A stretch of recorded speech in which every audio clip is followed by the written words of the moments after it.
Well, pregame standoff. Sean Manaea and Javier Sanoja waiting to see who breaks first. Well, let's see. It's 4:08.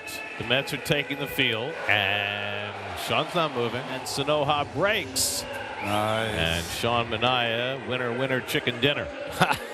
Celebration. It's the little things over the course of a year. David Peterson has been the Mets' most consistent starter this year. He takes the mound today. He has paced the staff. He's been their most consistent performer. And it's win day when he pitches at home. The Mets are 10-3 in his starts here. There's a ground ball up the middle of the base hit. Nice start for the Marlins. Leadoff knock for Xavier Edwards. Otto bounces one off the glove of Peterson. It trickles softly out toward shortstop. And everybody is safe. Boy, if Peterson doesn't get leather on that, you mentioned he's a ground ball machine. That was going to be a tailor-made double play. Peterson with some traffic to deal with in the first inning as he faces Agustin Ramirez. And Peterson gets a comebacker. This time he handles it. He'll go to first with it to get the sure out on Ramirez as Edwards moves to third and Lopez to second. Well, Peterson has just been fantastic in first innings. 0.59 ERA last year in this. Best in baseball. Runners at second and third, one out, and now the cleanup hitter, Heriberto Hernandez, coming up. And Hernandez shoots it in the air to right field. This is deep. Soto's going back onto the warning track at the wall. He leaps it off the top of the wall. One run is going to score. Stopping at third is Otto Lopez. That's an RBI double for Heriberto Hernandez, who just missed a 3-run home run by a matter of inches. So the Marlins have a 1-0 lead, and they have two more in scoring position. Second and third, one out. Eric Wagner in the batter. That one cracked down the right field line. Soto on the move. That gets in, and that'll plate two. Wagaman gunning towards second base. He will get in there, and he plates Otto from third and Burt from second. Wag attack with a 2-run double, and it's a 3 spot for Miami in the top of the first. 3-0 Fish right away. Peterson off to an uncharacteristically poor start. There are 2 men gone to the top of the first. Again, 3 already in. And now Peterson sees Joey Wiemer. And there's a line drive to left field. Right at Brandon Nimmo, who overran it. That's going to play a pair of runs. More sloppy defense by the Mets. That's a 2-run double.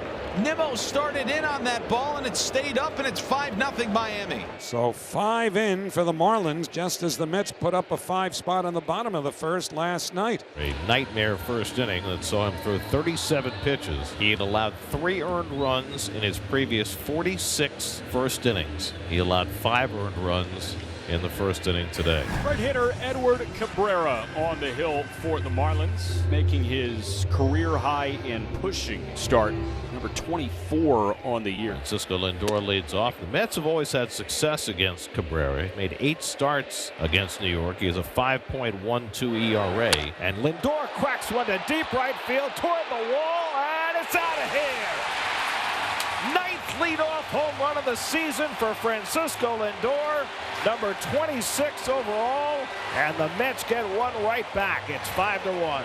The offenses have their hitting shoes on today. Only Shohei Ohtani's hit more leadoff home runs in baseball this year. Ohtani has 11. And now Lindor extends his Mets club record with his 9th. Marlins 5, Mets 1, 2 out here in the last of the second. Mullins hitting .229, 16 homers, 55 RBIs. And that's smacked right at the shortstop. Lopez bobbles it, picks it up, lost it again, and Mullins is safe at first. Yeah, Mets catch a break like Miami did in that first inning when they simply put the ball in play. This one turns into an error for Otto Lopez. As Lindor led off the first inning with a home run. There goes Mullins. The throw to second base by Ramirez bounces away, and that'll enable Beatty to score. The Mets are gifted a run. It'll be a stolen base for Mullins, and then an error by Ramirez allowing Beatty to score. Otuda Lindor is popped up sky high, left side of the infield.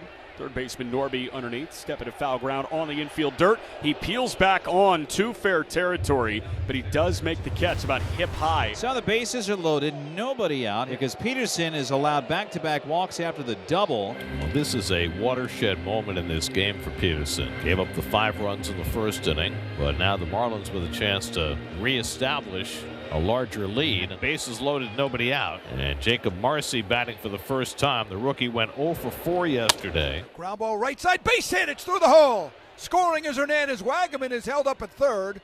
And the Marlins get a run. Another RBI for Marcy, 25 RBIs. 6-2 Miami, and they are really threatening to blow this thing wide open now in the third. And if you're Carlos Mendoza, how much farther can you go with David Peterson? And the line keeps moving now to Joey Wiemer. Punch the right center field softly. It'll drop for a hit.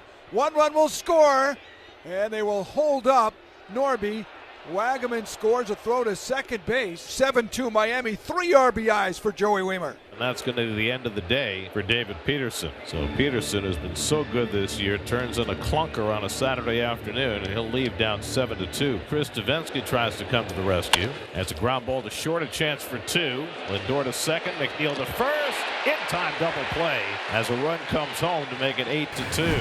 Now Soto still at second base. 8-2 Marlins. Here's Brandon Nimmo. Struck out his first time. Had a 2-home run night last night. Nimmo pops this one up into shallow left. A long run in from Marcy toward the line, and it drops beyond the reach of Lopez. The throw goes to third, not in time, and that enables Nimmo to go to second base. Well, a great effort by Lopez, who came out of nowhere to try to make a diving attempt, but it landed. Now here's Vientos. First pitch. Now a fly ball out to right off the bat of Vientos, back toward the wall, and it's out of here!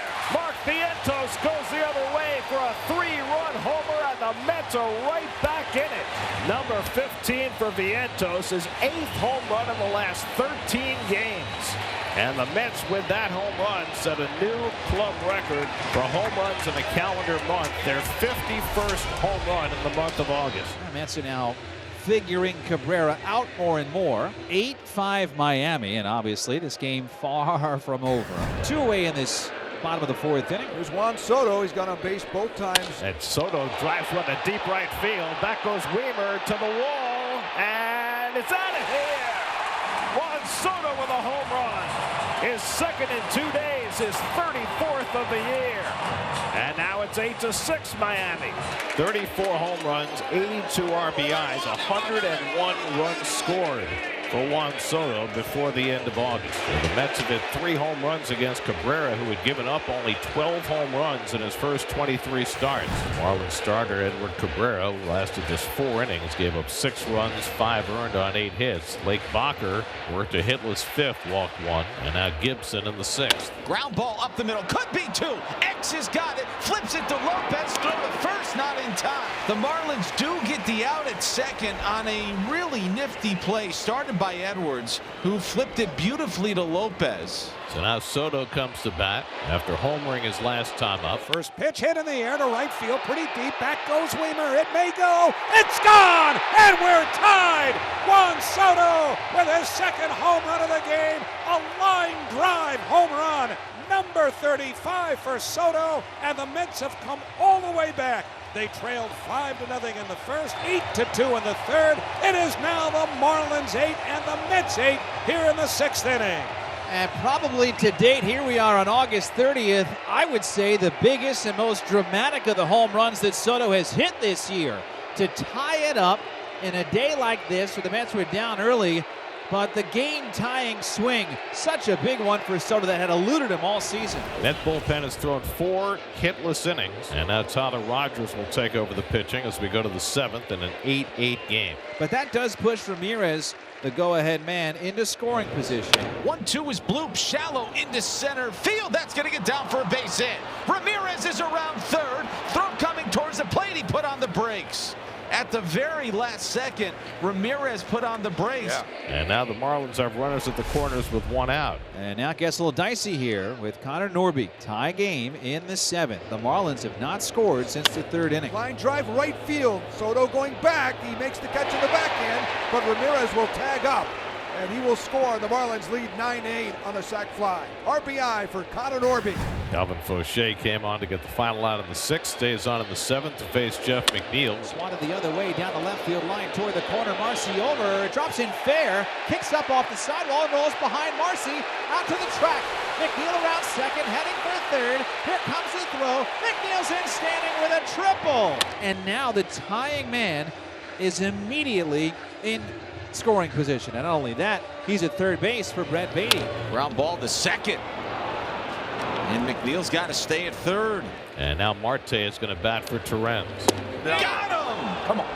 He went around on the sweeper, and Marte is down on 3 pitches. And all of a sudden, after the leadoff triple, there's 2 out. And now it's up to Cedric Mullins. Line drive left field. Going back is Marcy. He's got it. Marcy makes the catch on Mullins. Fauché gets out of the inning. They strand a base runner, believe it or not, in this game. Here in the 7th. Edwin Diaz on to pitch the top of the 9th with the Mets down by a run. You don't see him come in this circumstance too often. Tie games, yes, but the Mets chasing this win here, hoping Diaz puts up a 0 and they can score at least 1 in the 9th. In the air, left field. This is pretty deep. Got a chance, and it's off the base of the wall. Extra bases for Agustin Ramirez to lead off the top of the 9th. And a huge insurance run is in scoring position with nobody out. So Hicks works out the walk. Runners at first and second with 1 out. Connor Norby coming up. Augustine on the move. First pitch runs inside, and Augustine takes third without a throw.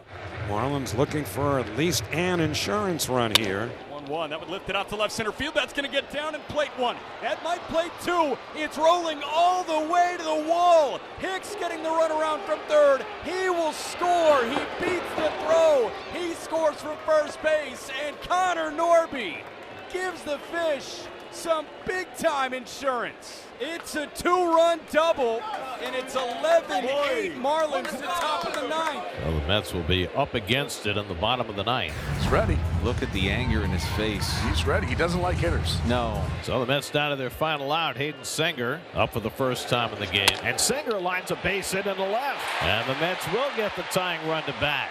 It's been a day of comebacks for the Mets. They were down 5 runs before they came to bat. They were down 8-2. They came back to tie. Now they're trying to do something they have not done all year long. They have not won a single game this year when they've trailed after 8 innings. That one cut on and missed. Tyler Phillips gets the punch out, and the Fish get a win. It was nerve-wracking. It was nauseating, but the Fish do prevail 11-8. And the Marlins have taken 2 of the first 3 in this series.